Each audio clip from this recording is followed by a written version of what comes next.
Assalamualaikum warahmatullahi wabarakatuh. Rekan-rekan pers yang saya hormati, kami dari keragaman perwakilan yang juga sebenarnya tadi dihadiri oleh Mas Roy Surya, Refli Harun, Edi Mulyadi, Mbak Tifa, sama Rismon. Cuma ada karena pertemuan tadi itu dibuat jam 10.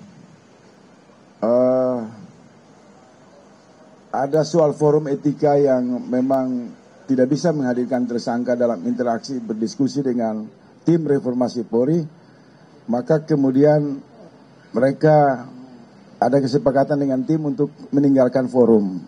Tetapi kami melanjutkan pokok-pokok pikiran dalam rangka penyampaian aspirasi dan barangkali izinkan saya untuk menyampaikan situasi di dalam. Pertama, yang paling alut adalah kami bersepakat dengan tim reformasi Polri untuk dalam rangka mencari solusi terbaik lewat pendekatan baik itu jalur hukum maupun dialog untuk mempertemukan tim yang bersengketa di dalam isu ijazah palsu. Dan ini sementara digodok, belum diputuskan. Kedua, kami dari kawan-kawan para yang tergabung di sini dari purnawirawan, dari aktivis dan lain-lain menyampaikan pokok-pokok pikiran yang bersifat tertulis yang barangkali sudah ditampung dan masih bersifat umum.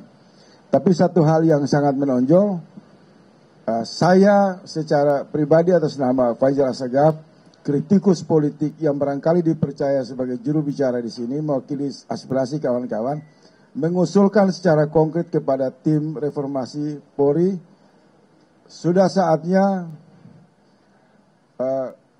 Polri dipimpin di bawah Kementerian Keamanan. Itu usulan konkret. Sehingga hal-hal yang berkaitan secara operasional, anggaran, secara pendekatan desentralisasi ataupun dekonsentrasi, kehadiran Kementerian Keamanan dipandang sangat perlu untuk memperkuat transisi negara modern, dan itu berlaku hampir di beberapa negara. Yang kedua, kami juga mengusulkan kepada tim reformasi Polri karena upaya memberi rekomendasi dan investigasi terhadap suara kritis maupun peristiwa-peristiwa hukum yang terjadi banyak di masyarakat, maka kami sarankan misalnya Satgas tambang ilegal juga bisa diajak untuk berdialog.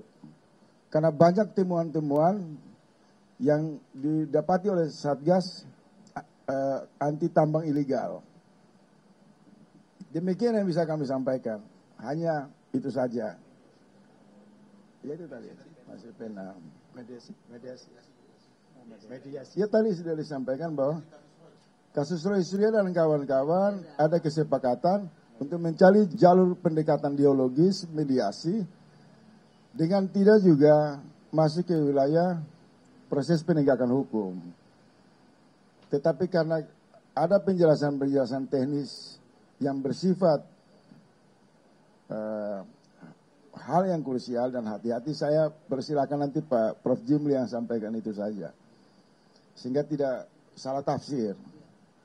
Tetapi kami berharap tim reformasi Polri dapat memediasi kasus-kasus hukum yang dianggap kontraproduktif, dianggap tidak penting, barangkali bisa diselesaikan lewat pendekatan-pendekatan ideologis. Sehingga tim reformasi Polri tidak sekedar mengusung konsep, mendesain konsep, atau menampung aspirasi, tapi ikut serta untuk memecahkan beberapa problem yang barangkali bisa diakhiri tanpa perlu ada penegakan hukum. Manakala kasus-kasus itu berbau politik dan lain-lain. Demikian kami sampaikan. Yang paling penting juga, kami akan menggalang gelombang dukungan yang kuat secara moral kepada tim reformasi Polri untuk bekerja lebih fokus, untuk tidak sekedar pembahasannya bersifat kemasan, tapi masuk pada pendekatan substansi yang konstruktif. Itu yang barangkali ditunggu oleh publik. Terima kasih buat kawan-kawan media semua. Terima kasih. Ayo kita jalan.